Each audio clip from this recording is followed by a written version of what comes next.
దేవుని పరిశుద్ధ నామమునకు స్తోత్రం కలుగును గాక. ప్రభువైన యేసుక్రీస్తు నామంలో యేసయ్య మినిస్ట్రీస్ జూమ్ మీటింగ్లో ఉన్న దేవుని బిడ్డలందరికీ హృదయపూర్వక వందనాలు, దేవునికి స్తోత్రములు. దేవుని బిడ్డలారా, మనం గత కొన్ని నెలలుగా మానవుల విషయంలో దేవుని సాక్ష్యం ఏమై ఉన్నది, మానవులు తనకు తాను ఇచ్చే సాక్ష్యం ఏమై ఉన్నది, లోకంలో ఉన్నవారు చూసిన వారు ఏమని సాక్ష్యం ఇస్తూ ఉన్నారు అని అనేక మంది గురించి, బైబిల్లో ఉన్న వారి గురించి ధ్యానించాం. ఆ తర్వాత మనము వ్యక్తిగత సాక్ష్యాన్ని కలిగి ఉన్నప్పుడే కదా లోకంలో మంచి పేరు తెచ్చుకునేది అని కొన్ని క్యారెక్టర్స్ దేవుడు ఏమని సాక్ష్యం ఇస్తుండో, మానవులు ఏమని సాక్ష్యం ఇస్తుండ్రో, మనది మనం ఏమని చెప్పుకుంటున్నాము అని కాకుండా అసలు సాక్ష్య జీవితం ఏంటిది అనే విషయాన్ని కూడా మనం ధ్యానిస్తూ వచ్చాం. దేవునికి స్తోత్రం. దేవుని బిడ్డలారా, ఈరోజు ఒక ప్రవక్త గురించి, ఎలీషా ప్రవక్త గురించి చెప్పాలని ప్రేరేపింపబడ్డా. దేవునికి స్తోత్రములు. మొదటి రాజుల గ్రంథము 19వ అధ్యాయము 16వ వచనము చదువుతాను. మొదటి రాజుల గ్రంథము 19వ అధ్యాయం 16వ వచనం మొదటిగా చదువుతాను. ఇశ్రాయేల్ వారి మీద నింషి కుమారుడైన యెహూకు పట్టాభిషేకం చేయుము. నీకు మారుగా ప్రవక్త అయ్యుండుటకు అబెల్మే హోలా వాడైన షాఫాతు కుమారుడైన ఎలీషాకు అభిషేకము చేయుము. అయిన తర్వాత 19వ వచనం నుండి 21వ వచనం వరకు కూడా అదే అధ్యాయం, 19వ అధ్యాయం.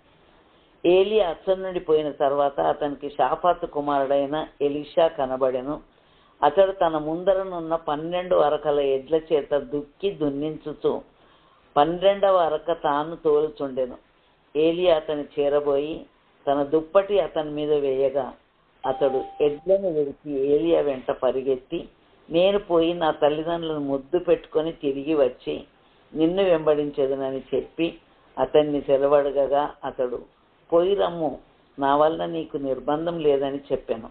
అందుకు అతడు అతన్ని విడిచి వెళ్ళి కాడి ఎడ్లను తీసి వధించి వాటి మాంసమును గొర్తి నొగల చేత వంట చేసి జనులకు వడ్డించెను. వారు భోజనం చేసిన తర్వాత అతడు లేచి ఏలియా వెంబడి వెళ్ళి అతనికి ఉపచారము చేయుచుండెను. దేవునికి స్తోత్రం. చదవబడిన వాక్య భాగంలో ఎలీషా ప్రవక్త గురించి రాయబడి ఉందండి. ఏలియా తోటి దేవుడు చెప్తూ ఉన్నాడు ఏమనంటే, ఇశ్రాయేల్ వారి మీద నింషి కుమారుడైన యెహూను పట్టాభిషేకం చెయ్యి రాజుగా. అంతేకాకుండా నీకు మారుగా ప్రవక్త అయ్యుండుటకు అబెల్మే హోలా వాడైన షాఫాతు కుమారుడైన ఎలీషాకు అభిషేకము చేయుము అని ప్రభు చెప్తూ ఉన్నాడు. నీకు మారుగా ప్రవక్త అయ్యుండుటకు. దేవుని బిడ్డారా, ఏలియా తోటి దేవుడు చెప్తుండు, ఏలియా ఇదిగో నీకు మారుగా ప్రవక్త అయ్యుండుటకు నీవు షాఫాతు కుమారుడైన ఎలీషాకు అభిషేకం చెయ్యి అని చెప్తుండు. ఒకరి ప్లేసును ఫిలప్ చేయడానికి మరొక వ్యక్తిని ఏర్పరిచేటప్పుడు ఆ ముందున్న వ్యక్తి యొక్క క్వాలిఫికేషన్స్, అర్హతలు అన్నీ ఉన్నాయా లేదా చూసుకుంటారు కదండి. నా ప్లేస్లో ఒకరిని నియమించాలి. ఒక ఆర్గనైజేషన్కి ఒక సిఇఓ ఉన్నాడు అనుకోండి. ఆ సిఇఓ ప్లేస్లో మరొకరిని నియమించేటప్పుడు ఆర్గనైజేషన్ నడిపించే కెపాసిటీ ఉందా, లాంగ్వేజెస్ అన్నీ వచ్చా, మరి ఈ రంగంలో ఈయనకు నాలెడ్జ్ ఉందా, అన్నీ చెక్ చేస్తారు కదండి. ఏలియా తోటి దేవుడు చెప్తుండే, ఇదిగో ఏలియా నీకు మారుగా ప్రవక్త అయ్యుండుటకు అబెల్మే హోలా వాడైన షాఫాతు కుమారుడైన ఎలీషాకు అభిషేకం చేయు. ఏలియాకు బదులుగా ఏలియా ప్రవక్త రోషము కలిగిన ప్రవక్త అండి. 450 మంది బయలు ప్రవక్తలను ఒక్కరిని కూడా పోనీయకుండా పట్టి చంపేశాడు. వాళ్ళకు సవాల్ విసిరాడు, ఎంతకాలం 2 తలంపుల మధ్య మీరు తడబడతారు? ఒకవేళ యెహోవా దేవుడు అయితే యెహోవా దేవుడు అనండి, బయలు దేవత అయితే బయలు దేవతనే అనండి.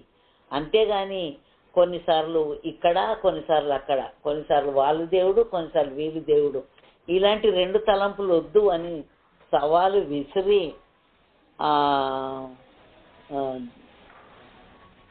ఎవరు దేవుడు అనేది ప్రూవ్ చేయాలా.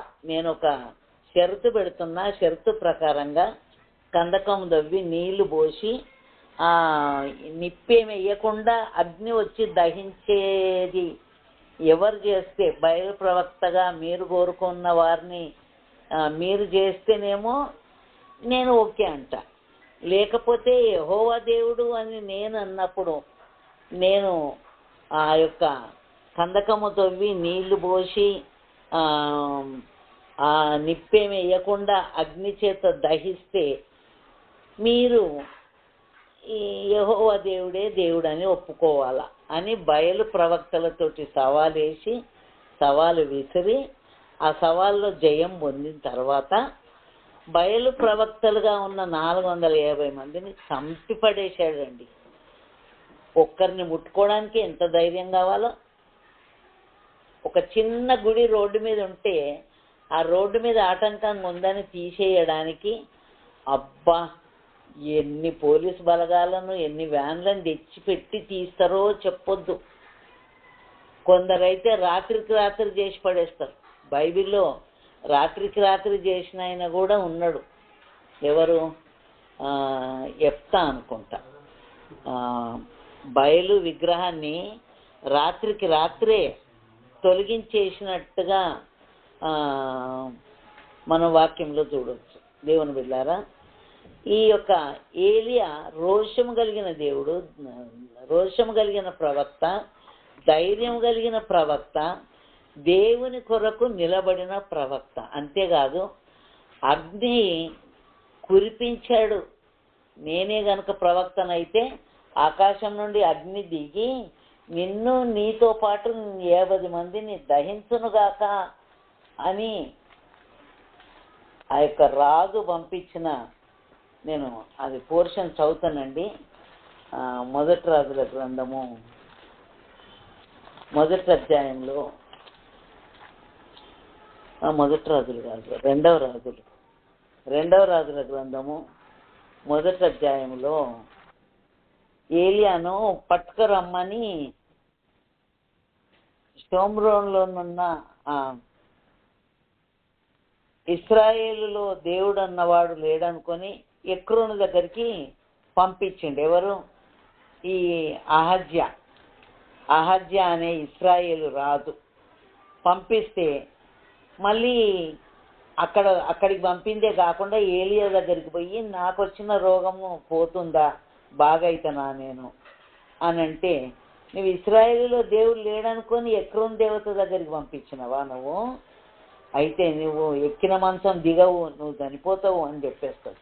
అట్లా చెప్పడానికి ఎంత ధైర్యం కావాలండి. అంతేకాదు అట్లా చెప్పినందుకు ఆయనను పట్టుకొని రమ్మని 70 మందిని పంపిస్తాడు. పంపిస్తే 9వ వచనం, వెంటనే రాజు 70 మందికి అధిపతి అయిన ఒకరిని వాని 70 మందితో కూడా ఏలియా యొద్దకు పంపాను. అతడు కొండ మీద కూర్చొని ఉండగా అధిపతి ఎక్కి అతని సమీపంలోకి పోయి, దైవజనుడా నీవు దిగి రావాలని రాజు ఆజ్ఞాపించుతున్నాడా నేను? అందుకు ఏలియా, నేను దైవజనుడనైతే అగ్ని ఆకాశం నుండి దిగి వచ్చి నిన్ను నీ 70 మందిని దహించునుగాక అని 70 మందికి అధిపతి అయిన వానితో చెప్పగా అగ్ని ఆకాశం నుండి దిగి వాని 70 మందిని దహించను. ఇది 2వ రాజుల గ్రంథం మొదటి అధ్యాయంలో చదువుతున్నా నేను. అహజ్యా రాజు 70 మందిని పంపిస్తాడు. ఒక నాయకుడిని నియమించి 70 మందిని పంపిస్తాడు, ఏలియాను పట్టుకొని రాపోండి అని. అయితే దైవజనుడా దిగిరా అని పిలిస్తే, నేనే గనక దైవజనుడినైతే ఆకాశం నుండి అగ్ని దిగి నిన్ను నీ పంచదశాధిపతులను దహించునుగాక అంటే అగ్ని దిగొచ్చిందండి. అక్కడ బయలు ప్రవక్త దగ్గర సవాల్ వేసినప్పుడు కూడా ఆ బలిపీఠం మీద ఉన్న బలి కాలిపోవడానికి అగ్ని ఆకాశం నుండి దిగొచ్చింది. ఆకాశం నుండి అగ్నిని దించిన వాడు ఏలియా ప్రవక్త. 3.5 సంవత్సరాలు వర్షము రాకుండా ఆపిన వాడు ఏలియా ప్రవక్త. ఆ ఏలియా ప్రవక్త స్థానంలో ఎలీషాను నియమించాలనంటే ఎంత ఫిల్టర్ చేసి ఉంటాడండి. ఎలీషా లోపల ఉన్న గుణలక్షణాల గురించి అయితే ఈ యొక్క మొదటి రాజుల గ్రంథం 19వ అధ్యాయంలో ఏలియా దేవుని మాట ప్రకారంగా ఎలీషాకు అభిషేకం చేయడానికి వెళ్తే ఎలీషా పరిస్థితి ఏందో తెలుసా? అప్పుడు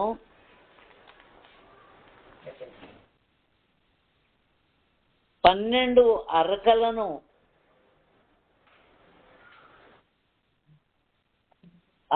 19వ వచనం, అతడు తన ముందరనున్న 12 అరకల ఎడ్ల చేత దుక్కి దున్నించుచు 12వ అరక తాను తోలుచుండెను. అంటే ఒక్క అరక ఎడ్లు ఒక రోజు కంట 2.5 ఎకరాలైనా దున్నగలుగుతాయంట.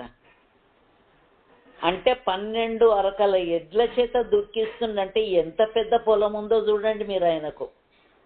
12 రెండ్ల 24, 12 అర్ధలు 6, అంటే 30 ఎకరాల పొలాన్ని దున్నిస్తుండు. 12 అరకల నాగన్లు పెట్టేసి దున్నిస్తున్నాడు. సరే, అంత పెద్ద భూస్వామి కదా, 11 అరకలు పని వాళ్ళందరూ దోలుతుంటే 12వ అరక ఎలీషా దున్నిస్తుండంట. 12వ అరక తాను తోలుచుండెను. అంటే ఇక్కడ అర్థం ఏంటి దేవుని బిడ్డ? 12 అరకల ఎడ్ల చేత దుక్కి దున్నించేంత పెద్ద భూస్వామి తాను కూడా పనిచేస్తుండండి. దేవుని బిడ్డ, ఏలియా స్థానములో ఎలీషాను ప్రవక్తగా నియమించడానికి ఉన్న క్వాలిఫికేషన్లు చూస్తే ఎలీషా పనిగలవాడు, కష్టజీవి. దేవుని బిడ్డ, మీలో పని చెయ్యనోడు అసలు ఆహారమే తినొద్దు అని ఉంది బైబిల్లో. తెసలోనిక పత్రికలో, మొదటి తెసలోనికలో ఉంది, 2వ తెసలోనికలో కూడా ఉంది. ఏమనుందో తెలుసా? ఫస్ట్ తెసలోనికైలకు 4వ అధ్యాయంలో 12వ వచనంలో, సహోదరులారా, సంగమునకు వెలుపటి వారి ఎడల మర్యాదగా నడుచుకోండి, మీకేమీ కొదువ లేకున్నట్లు మేము మీకు ఆజ్ఞాపించిన ప్రకారము మీరు పరుల జోలికి పోక మీ సొంత కార్యములను జరుపుకొనుట యందును మీ చేతులతో పనిచేయట యందును ఆశ కలిగి ఉండాలని మిమ్మల్ని హెచ్చరిస్తున్నా అని మొదటి తెసలోనికైలకు 4వ అధ్యాయము 12వ వచనంలో వ్రాయబడి. ఇదే పౌలు 2వ తెసలోనికైలకు, అంటే తెసలోనిక సంఘానికి 2వ పత్రిక కూడా రాస్తూ 3వ అధ్యాయము 10వ వచనంలో చెప్తుండు, ఎవడైనాను పని చేయనొల్లని ఎడల వాడు భోజనము చేయకూడదు. మీలో కొందరు ఏ పని చేయక పరల జోలికి పోవచ్చు అక్రమంగా నడుచుకొనుచున్నారని వినుచున్నాము. అట్టివారు నెమ్మదిగా పని చేస్తూ సొంతముగా సంపాదించుకొని ఆహారము భుజింపవలనని మన ప్రభు అయిన యేసుక్రీస్తు పేరిట వారికి ఆజ్ఞాపూర్వకంగా హెచ్చరించున్నాము. దేవుని బిడ్డ, ఎవని యొద్ద ఉచితంగా ఆహారం పుచ్చుకోలేదని పైన రాసింది 8వ వచనంలో. మేము మీలో ఎవనికిని భారముగా ఉండకూడదని ప్రయాసముతోనూ కష్టముతోనూ రాత్రింబగళ్ళు పని చేయిస్తూ జీవనం చేసితిమి. దేవుని బిడ్డ, ఎలీషా ప్రవక్తగా అభిషేకించడానికి ముందు అరక దున్నుతూ ఉన్నాడు. ఏలియాకు దేవుడు చెప్పిండు, ఇదిగో నీకు బదులుగా ఎలీషాను అభిషేకం చెయ్యి. ఎందుకు? ఎలీషా కష్టపడి పని చేసే వ్యక్తి. దేవుని బిడ్డ, చాలా మంది కష్టపడి పనులు చెయ్యరు, ఏ పని చేయకుండా పరల జోలికి పోతూ ఉంటారు. మేము రాత్రింబగళ్ళు కష్టపడి పని చేసి జీవనం చేసినామని పౌలు భక్తుడే అంటాడు. అపోస్తుల కార్యం 18వ అధ్యాయంలో పౌలు యొక్క వృత్తి డేరాలు గుట్టే వృత్తి అని రాయబడి ఉంది. గనుక ఎలీషా ప్రవక్త ఏలియాకు బదులుగా నియమించబడడానికి ఎన్నో క్వాలిఫికేషన్లు ఉన్నాయి. అందులో మొదటిది కష్టజీవి. అంతేకాదు 12 అరకలు ఉన్నాయంటే చాలా గొప్పవాడన్నట్టు. 30 ఎకరాల పొలాన్ని 6 రోజులనే దున్నిస్తుండు. అంటే అబ్బా, 2 ఎకరాలు 3 ఎకరాలు ఉన్నదంటేనే ఎంత గ్రేట్గా చెప్పుకుంటారు కదా. 30 ఎకరాల పొలము దున్నిస్తున్నాడు. అంటే చాలా గొప్ప వ్యక్తి. నేను గొప్పవాన్నే కదా, నేనెందుకు పని చేయాలి, వాళ్ళు చేయని పని వాళ్ళని ఊరుకోలే. కష్టజీవి, గొప్పవాడు. అంతేకాకుండా అతన్ని విడిచి, అంటే ఏలియాను విడిచి వెళ్ళి కాడి ఎడ్లను తీసి వధించి వాటి మాంసమును గొర్తినొగల చేత వంట చేసి జనులకు వడ్డించాను. అంటే ఈ అరక ఎడ్లు గనక మళ్ళా నాకు ఉంటే మళ్ళీ నేను వచ్చి నాగటి మీద చెయ్యేసి వెనకకు తిరిగి చూడొద్దని బైబిల్ చెప్తుంది కదా, నేను మళ్ళీ వచ్చి దున్నుతానో ఏమో. పేతురును దేవుడు అన్నాడు, నా వెంబడి రా, నేను మనుషులను బట్టే జాలర్లుగా చేస్తా అంటే వచ్చిండు. పేతురు, ఆంధ్రయ్య వచ్చిండు. యేసుప్రభు సిలువ వేయబడ్డ తర్వాత యోహాను సువార్త 21వ అధ్యాయంలో నేను చేపలు పట్టబోదును అంటాడు పేతురు. అంటే ఒక్కసారి వదిలిపెట్టి వచ్చినాక మళ్ళీ పోయి ఆ వృత్తి చేసుకునే ఆస్కారము, అవకాశం ఉంది గనక ఎలీషా ప్రవక్త ఎప్పుడైతే అరక దున్నే ఎద్దులను ఆ నాగల్ని వదిలిపెట్టి వచ్చిండో వెంటనే వంట చేసేసిండంట. ఆ పశువులు లేకుండా చేసేసి ఆ గొర్తి నొగల చేత, అంటే నాగలికి పెట్టిన కర్రలు ఉంటాయి కదండి, అవన్నీ పొయ్యిల కట్టెలాగా పెట్టేసి కాడి ఎడ్లను తీసి వధించి వాటి మాంసమును వంట చేసి జనుల కొట్టిచ్చేసిండు. అంటే ఏంటి, వెనుదిరగని వ్యక్తి అన్నట్టు. అమ్మో ఉంటే నేను మళ్ళీ వచ్చి పొలం పని చేస్తానేమో, ఈ ఎడ్లుంటే నేను మళ్ళీ దున్నుతానేమో. దేవుని బిడ్డ, ఒక్కసారి దేవుని పని చేస్తున్నామంటే వెనుదిరిగే అవకాశమే లేదండి. నేను ఎన్నోసార్లు ప్రభువుని అడిగిన, ప్రభువా నన్ను ఎందుకు నాయనా నువ్వు సేవకు పిలిచినావు, నేను ఎన్నో సాకులు చెప్పే వ్యక్తిని కదా, వెనక్కిపోయేదాన్ని కదా, నన్నెందుకు పిలిచినావు ప్రభు ఆ చేతగాని దాన్ని. అంతే ఎన్నోసార్లు నేను అట్లా అన్నప్పుడల్లా ఎవరో ఒకరు వచ్చి వాళ్ళకు దేవుడు ఏ విధంగా మాట్లాడిండు అనే విషయాలు చెప్పినప్పుడు నేను ఎంతో బలం నేను చాలా సంవత్సరాల క్రితము నీవు చూపిన బుద్ధి విషయం నీకు ఆశీర్వాదము కలుగును గాక అని 1 సమూయేలు గ్రంథం 25వ అధ్యాయము 33వ వచనంలో ఉన్నదనుకుంటా ఆ మాట. దాని మీద ఆర్టికల్ రాసిన అబిగైల్ గురించి. అది 2-3 సార్లు ప్రింట్ చేసిన, ఎందరికో పంచిన. ఇటీవల దాదాపు ఒక 20-25 సంవత్సరాల 30 సంవత్సరాల తర్వాత నేను ఒక మెమోరియల్ సర్వీస్కు పోతే అక్కడ చెప్పుకుంటున్నారు మళ్ళా ఆ మాట. నేను వాళ్ళకు అక్కడ చెప్పేటామెకు నేను ఒక చిన్నమ్మనైతే వరుసకి రూత్ చిన్నమ్మ రాసిన నీవు చూపిన బుద్ధి విషయం నీకు ఆశీర్వాదం కలుగును గాక ఆ ఆర్టికల్ తీసుకొచ్చి మా మమ్మీ మాకు ఉపదేశం చేసేది, అందులో ఉన్న పాయింట్స్ అన్నీ చెప్పేది. అబ్బా నేను అనుకున్నా, ప్రభువా ఎప్పుడో రాసిన కదా, దాని గురించి ఇప్పుడు మాట్లాడే వ్యక్తులు కూడా ఉన్నారా అనుకున్నా. దేవుని బిడ్డ, బుద్ధి చక్కగా ఉండాలా. అసూయ, ద్వేషము, కక్ష, కోపము, పగ, కొంతమంది నల్లి క్రియలు, నల్లి వేషాలు వేస్తారు. ఏమి చేయనట్టే ఉంటారు కానీ ఏదో ఒకటి చేస్తారు ఎదుటోళ్ళకు నష్టం కలిగించే విధంగా. పేతురు పత్రికలో ఉంది, 1 పేతురు 2వ అధ్యాయంలో, ప్రభు దయాళుడని మీరు రుచి చూచినట్లయితే సమస్తమైన దుష్టత్వమును, వేషధారణను, సమస్తమైన అసూయను మానాలండి. కొత్తగా జన్మించిన శిశువులను పోలిన వారమై ఉండాలంట మనం. గనుక దేవునికి స్తోత్రం. దేవుని బిడ్డలారా, ఒక్కసారి ప్రభువు పనిలోనికి వచ్చినామంటే మళ్ళా వెనుదిరిగేది లేనే లేదండి. ఎలీషా ప్రవక్త వెనుదిరగని వ్యక్తి. అంతేకాదు, అతడు లేచి ఏలియా వెంబడి వెళ్ళి అతనికి ఉపచారము చేయిచుండెను. ఉపచారం చేయడం అంటే ఎంతటి తగ్గింపు ఉండాలండి. పరిచర్య చేయడం అన్నట్టు అర్థం.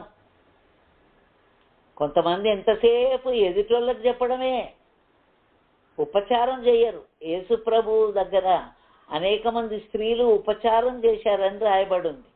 దేవుని బిడ్డ, ఎలీషా ప్రవక్త ఆయన 12 అరకల ఎడ్లను దున్నించిన వ్యక్తి అయినా కూడా, గొప్పతనం కలిగిన వ్యక్తి అయినా కూడా, తన ముందే పనిచేసే వాళ్ళు 11 అరకల ఎడ్లను దున్నించే వాళ్ళు ఉన్నా ఏలియా వెంబడొచ్చి ఉపచారం చేసిండంట. అంటే అంతటి తగ్గింపు. మరి ఇప్పుడు ఎలీషా ప్రవక్త యొక్క గుణాలన్నీ చెప్పాలంటే ఎంత టైం అయిద్దో కానీ కనీసం ఉట్టిగా చదవనన్నా చదువుతాం. ఒకటి, కష్టపడే వ్యక్తి అయినా. రెండవది, గొప్పతనం ఉన్న వ్యక్తి, ధనవంతుడు. మూడవది, ఆయన వెనుదిరిగే వ్యక్తి కాదు. అయిన తర్వాత తల్లిదండ్రులను ముద్దు పెట్టుకొని వస్తా నేను అన్నాడు. తల్లిదండ్రులను అంటే తల్లిదండ్రులకు ఇచ్చే గౌరవాన్ని తల్లిదండ్రులకు కూడా ఇస్తున్నాడు. దేవుని బిడ్డ, మనం దేవుని బిడ్డలమైనప్పుడు తల్లిదండ్రుల విషయంలో చాలా గౌరవం చూపించాల. తల్లినైనను తండ్రినైనను దూషించేవాని దీపము కారు చీకట్లో ఆరిపోవును అని ఉంది సామెతల గ్రంథంలో. అంతేకాదు వాని కన్ను లోయకాకులు పీకును అని ఉంది. తల్లిదండ్రిని సన్మానిస్తే దీర్ఘాయుష్మంతులు అవుతారని ఉంది. దేవుని వాక్యం చెప్తున్నా, నేను నా గురించి కాదు నేను చెప్పేది. దేవుని బిడ్డ, తల్లిని తండ్రిని సన్మానించే వ్యక్తి ఎలీషా ప్రవక్త. అందుకే నేను పోయి నా తల్లిదండ్రులకు ఈ విషయం చెప్పి ముద్దు పెట్టుకొని వస్తా అని ముద్దు పెట్టుకొని తిరిగి వచ్చేసిండు. అంతే, మళ్ళీ అటే పోలే. సరే, నా వల్ల నీకు నిర్బంధం లేదు, నువ్వు పోయి చెప్పిరాపో అంటే పోయి చెప్పేసిండు, వచ్చేసిండు. కాడి ఎడ్లను తీసి వండి అందరికి జనాలకు పెట్టేసిండు. అంటే ఎలీషా ప్రవక్త లోపల ఎంతటి ప్రేమతత్వము, ఎంత విధేయత, ఎంతటి తగ్గింపు, ఎంత కష్టపడే తత్వము ఇవన్నీ ఉన్నాయో మనం చూడవచ్చు. కనుక దేవునికి స్తోత్రం. దేవుని బిడ్డలారా, అయిన తర్వాత 2వ రాజుల గ్రంథంలో కూడా ఈ యొక్క ఎలీషా గురించి రాయబడి ఉంది 2వ అధ్యాయంలో. మీరు చూడొచ్చు 2వ వచనంలో, నేను బేతేలుకు వెళ్తున్నా అన్నాడు ఏలియా. బేతేలునకు బొమ్మని దేవుడు చెప్తుండు, నేను వెళ్తున్నా అంటే, యెహోవా జీవంతోడు నీ జీవంతోడు నేను నిన్ను విడవా, నువ్వు ఎక్కడికి పోతే అక్కడికే వస్తా అని బేతేలుకు పోయిండు. ఎరికోకు పోయినాక కూడా అట్లనే చెప్తాడు. 4వ వచనం చూడండి, ఎలీషాతో నీవిక్కడ ఉండు అని ఎలీషాతో అనగా అతడు, యెహోవా జీవంతోడు నీ జీవంతోడు నేను నిన్ను విడవను. మళ్ళీ 6వ వచనంలో దేవుడు నన్ను యోర్దానుకు పొమ్మంటున్నాడు, నువ్విక్కడ ఉండు అని ఎలీషాతోటి ఏలియా చెప్తే, యెహోవా జీవంతోడు నీ జీవంతోడు నేను నిన్ను విడవ అంటే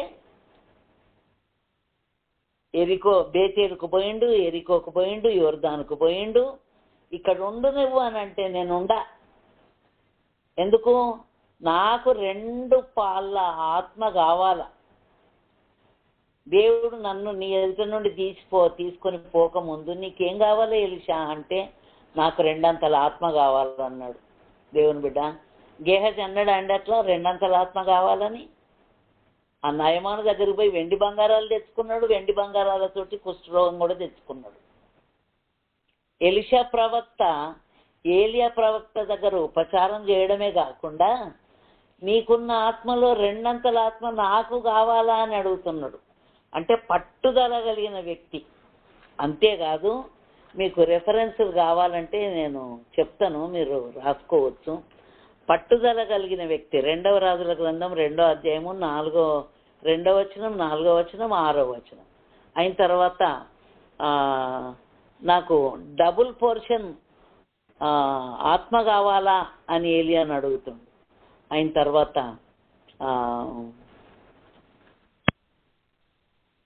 యెహోవా యందు భయభక్తులు గల వారిని సన్మానించే వ్యక్తి.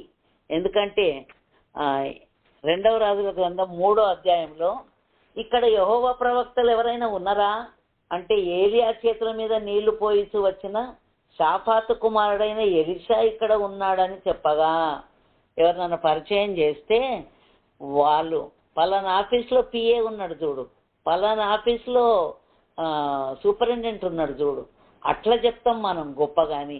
చేతుల మీద నీళ్లు పోసిండ్రు అనేది పెద్ద టైటిల్ అండి.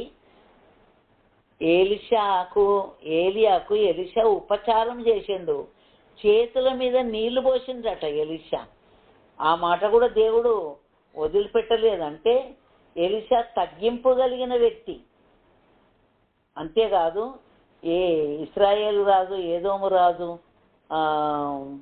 యూదా రాజు వీళ్ళందరూ పోయి ఎలీషా ప్రవక్త దగ్గర అడుగుతారు, కటకట మేము యుద్ధానికి వచ్చినాము, మాకు నీళ్లు లేకుండా అయిపోయింది అని అంటే, ఇశ్రాయేలు రాజును ఏదోము రాజును నేనేం గౌరవించగాని యెహోషాపాతును మాత్రం నేను గౌరవం చేస్తా అని 14వ వచనంలో అంటాడు. 3వ అధ్యాయం 2వ రాజులు 3వ అధ్యాయం 14వ వచనం. అంటే యెహోవా యందు భయభక్తులు గల వారిని సన్మానించే వ్యక్తి ఎలీషా. యెహోషాపాతు దేవుని యందు భయభక్తులు కలిగిన వ్యక్తి, యూదా రాజు. ఆయనను గౌరవించి వచ్చిన పనికి ప్రయత్నం చేసి జవాబు చెప్పాడు. దేవుని బిడ్డ, ఎలీషా ప్రవక్త యెహోవా యందు భయభక్తులు గల వారిని సన్మానించే వ్యక్తి. అంతేకాదు రాజు అంతఃపురంలో ఏమనుకుంటాడో ఆ విషయము యాజ్ ఇట్ ఈజ్గా చెప్పేదన్నట్టు. అర్థమైందండి? అంటే రాజు హృదయములో అనుకునే విషయం కూడా ఎలీషా ప్రవక్తకు తెలిసిపోయేది. నేను కొంతమంది పిల్లలు ఎగ్జామ్కి పోయేటప్పుడు ఎగ్జామినేషన్ హాల్లో క్వశ్చన్ పేపర్లు ఏమొస్తాయో దేవుడు ప్రేరేపణ ఇస్తాడు, బిడ్డ మీరు చదువుకోండి అని ఈ ఎగ్జాంపుల్ చెప్పేది. ఎలీషా ప్రవక్తకు దేవుడు పలాని రాజు పలాని దగ్గర సైన్యాన్ని పెట్టిండు, ఇశ్రాయేల్ రాజు తోటి చెప్పేది, నువ్వు అక్కడి నుంచి మనోళ్ళు ఎవరున్నారో వాళ్ళని తెప్పించేసేయి అని. అంటే రహస్యాలను కూడా బయలుపరిచే వ్యక్తి అన్నట్టు. యెహోవా యందు భయభక్తులు గల వారిని సన్మానించే వ్యక్తి, తనకు తాను తగ్గించుకునే వ్యక్తి, పట్టుదల కలిగిన వ్యక్తి.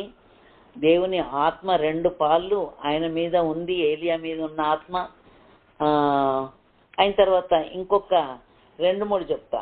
2వ రాజుల గ్రంథం 4వ అధ్యాయంలో షూనేమీరాలు ఉంది కదండి. షూనేమీరాలి కుమారుడు చనిపోయిండు. చనిపోతే ఎలీషా ప్రవక్త ప్రార్థన చేస్తే ఆ చిన్నోడు బ్రతికిండు. అంటే ఎంత శక్తి, ఎంత ఆత్మ నింపుదల ఉందో చూడొచ్చు.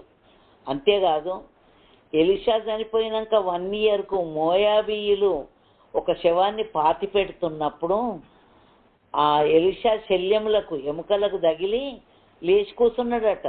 అంటే అంత పవర్ ఉందన్నట్టు ఎలీషా లోపల. అంతేకాదు దేవునికి స్తోత్రం. దేవుని బిడ్డలారా,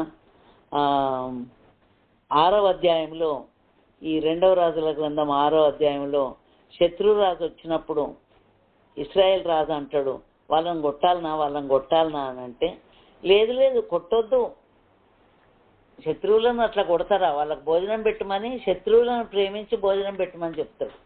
మీరు కావాలంటే చూడొచ్చు. 2వ రాజుల గ్రంథము 6వ అధ్యాయంలో ఆ విషయం రాయబడి ఉంది. 6వ అధ్యాయము 20వ వచనం నుంచి ఉంది, మీరు చూడొచ్చు. సరే, ఇంకొక ప్రాముఖ్యమైన విషయం చెప్తా. 2వ రాజుల గ్రంథం 5వ అధ్యాయంలో నయమాను స్వస్థత పొందిన తర్వాత ఒక కానుక చేస్తాడండి ఎలీషా దగ్గరికి. ఆ కానుక తీసుకొస్తే 16వ వచనంలో, 5వ అధ్యాయం 16వ వచనంలో చెప్తాడు ఏమనంటే, యెహోవా జీవంతోడు నేను ఏమీ తీసుకొనని చెప్పాను, నేను ఎవరి సన్నిధిలో నిలబడినానో ఇశ్రాయేల్ దేవుడైనా ఆ యెహోవా జీవంతోడు నేనేం తీసుకోను. అంటే దేవుని బిడ్డ, ద్రవ్యం మీద, వస్త్రం మీద, ఓలివల తోట మీద, ద్రాక్ష తోటల మీద, గొర్రెల మీద, ఎడ్ల మీద, దాసదాసీలను సంపాదించుకునే విషయంలో ఏ మాత్రం ఆశ లేదండి. ఎలీషా ప్రవక్తకు ధనాపేక్ష లేనే లేదు. కనుక దేవునికి స్తోత్రం. దేవుని బిడ్డ, ఎలీషా ప్రవక్తను ఏలియాకు బదులుగా అభిషేకించమని చెప్పిందంటే ఎలీషా లోపల ఇన్ని గుణలక్షణాలు ఉన్నాయి. ధనాపేక్ష లేనివాడు, దైవజనులను సన్మానించేవాడు, తగ్గింపు కలిగిన వాడు, పట్టుదల కలిగిన వాడు, వెనుదిరగకుండా పోయేది ఒక నాగటి మీద చేయబెట్టి ఎప్పుడు కూడా వెనక్కి తిరిగిపోలేదు ఎలీషా. గనక ఇలాంటి మంచి లక్షణాలు ఆయన లోపల ఉన్నాయి. గనకనే దేవుడు ఆయనను ఏలియాకు బదులుగా ప్రవక్తగా ఏర్పరిచింది. కనుక దేవునికి స్తోత్రం. దేవుని బిడ్డలారా, ఒక వ్యక్తిని దేవుడు వాడుకోవాలంటే మంచి సాక్ష్యాన్ని కలిగిన వారముగా ఉండాలి. ఈరోజు ఎలీషా ప్రవక్తను గురించిన సాక్ష్యము దేవుని వాక్యంలో రాయబడ్డ విషయాలు నేను ఇంతవరకు మీతో చెప్పాను. ఏంటంటే ఏలియాకు బదులుగా ఆయన ప్రవక్త, అంతేకాదు ఆయన కష్టజీవి, ఆయన గొప్ప వ్యక్తి, అయినా కూడా వెనుదిరిగిపోలేదు దేవుని మాటకు. తల్లిదండ్రులను కూడా గౌరవించాడు. ఏలియాకు ఉపచారం చేశాడు. అంతేకాకుండా ఏలియా మీద ఉన్న ఆత్మ 2 పాలు నా మీదకి రావాలని అడిగాడు. అద్భుతాలు చేసిండు. ఇంకా చాలా అద్భుతాలు ఏలియా ద్వారా దేవుడు జరిగించిండండి. బోడివాడా అని అన్నప్పుడు ఎలీషా ప్రవక్త ఆ బాలురను వెనుకకు తిరిగి గద్దించినప్పుడు ఎలుగుబంట్లు వచ్చేసి చీల్చేసినట్టుగా ఉంది. అంటే ఏలియా మీద ఉన్న ఆత్మ ఎలీషా మీదకి వచ్చింది గనుకనే అద్భుతాలు చేయగలిగింది ఎలీషా. గనుక దేవునికి స్తోత్రం. దేవుని బిడ్డలారా, ఎలీషా ప్రవక్తకున్న ఆ తగ్గింపు, ఆ భయభక్తులు, ఆ ఉపచారం చేసే నేచరు, ఆ దేవుని శక్తి, ఆ ధనాపేక్ష లేని స్థితి, ఇవన్నీ మనం కలిగి ఉండాలా. ధనము ఈ లోకంతో పాటు నశించిపోయేదండి. దాన్ని వెనుక మనం ఎప్పుడు కూడా పోవద్దు. ధనం వెనుక పోయిన వాళ్ళు ఎప్పుడు కూడా తిరిగి రాలే. బైబిల్లో అననీయ సప్పిరా ధనం వెనుక పోయినరు, మళ్ళీ రాలే. ఆకాను ధనం వెనుక పోయిండు, చనిపోయిండు. గేహజీ ధనం వెనుక పోయిండు, కుష్ఠరోగాన్ని తెచ్చుకోండు. ఇస్కరియోతు యూదా ధనం వెనుక పోయిండు, నీతిమంతుని అప్పచెప్పిండు, ఫలితంగా మరణించిండు ఆయన. దేమా ఇహలోకమును స్నేహించి వెళ్ళిపోయాడు, తిరిగి రాలేదు. కనుక దేవుని బిడ్డలారా, ఈ లోకముతో పాటు నశించిపోయే ధనాపేక్ష అస్సలే ఉండొద్దండి. తిమోతికి పౌలు భక్తుడు ఉత్తరం రాసినప్పుడు ధనాపేక్ష సమస్తమైన కీడులకు మూలము, సంతుష్టి సహితమైన దైవభక్తి గొప్ప లాభ సాధనమై ఉన్నది. మనం ఈ లోకంలోనికి ఏమీ తెలియదు, దీని నుండి మనం ఏమీ తీసుకొని పోలేము. గనక అన్నవస్త్రములు గలవారమై తృప్తి పొంది ఉందుము. ఇహలోకమందు ధనవంతులైన వారు అస్థిరమైన ధనమునందు నమ్మిక ఉంచక వాస్తవమైన జీవమును సంపాదించుకొను నిమిత్తము మేలు చేయువారును ఔదార్యం గలవారును ఉండాలి అని తిమోతి పత్రిక 1 తిమోతి 6వ అధ్యాయంలో వ్రాయబడింది. కనుక దేవునికి స్తోత్రం. దేవుని బిడ్డలారా, ఎలీషా ప్రవక్తకున్న ఆ మంచి సాక్ష్యాన్ని మన జీవితంలో దేవుడు మనకు అనుగ్రహించాలని ప్రార్థన చేసుకుందాం. దేవుడు కోరుకోవాలంటే మన లోపల కూడా కొన్ని ప్రత్యేకమైన లక్షణాలు ఉండాలి. అట్టి కృప దేవుడు మనందరికీ దయచేయను గాక. ఒక వాగ్దాన వాక్యం చదువుతుందండి. 125వ కీర్తన 1వ వచనం. యెహోవా యందు నమ్మిక ఉంచువారు కదలక నిత్యము నిలుచు సియోను కొండవలె ఉందురు. యెహోవా యందు నమ్మిక ఉంచువారు కదలక నిత్యము నిలుచు సియోను కొండవలె ఉందురు. ఆయన యందు నమ్మిక ఉంచి కొండలాగా స్థిరంగా ఉందాం. దేవుడు మనందరినీ దీవించును గాక. ప్రార్థన చేసుకుందాం. ప్రభువా నాయనా పరిశుద్ధుడా, ప్రేమ స్వరూపి, నీ పాదాలకు వందనాలు. ఈరోజు ఎలీషా ప్రవక్త యొక్క సాక్ష్య జీవితం గురించి మేము విన్నాము నాయన. అతడు 12 అరకల ఎద్దు అరక దున్నించే వ్యక్తి 12వ అరక తాను దున్నుతూ ఉన్నాడు. అంత ధనవంతుడై ఉండి కూడా ఏమాత్రం గర్వపడకుండా కష్టపడి పని చేస్తున్నాడు నాయన. ఏలియాకు ఉపచారం చేశాడు, తల్లిదండ్రులకు ముద్దు పెట్టుకొని వచ్చాడు.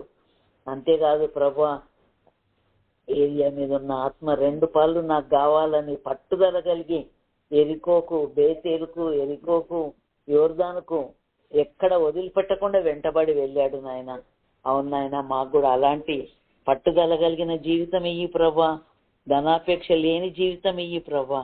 నాయన ఉపచారం చేసే మనస్తత్వం, తగ్గింపు చేయగలిగిన మనస్తత్వము దయచేయమని ఈరోజు మాతో మాట్లాడిన విధానం కొరకు వందనాలు చెల్లిస్తూ యేసయ్య మినిస్ట్రీస్ ద్వారా వాక్యం వినే ప్రతి బిడ్డను కూడా దీవించమని సహాయం చేయమని యేసు నామమున ప్రార్థిస్తూ ఉన్నాను కన్న తండ్రి, ఆమేన్.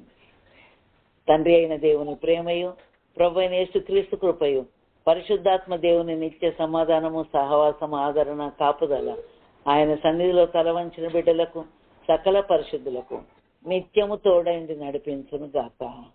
ఆమేన్.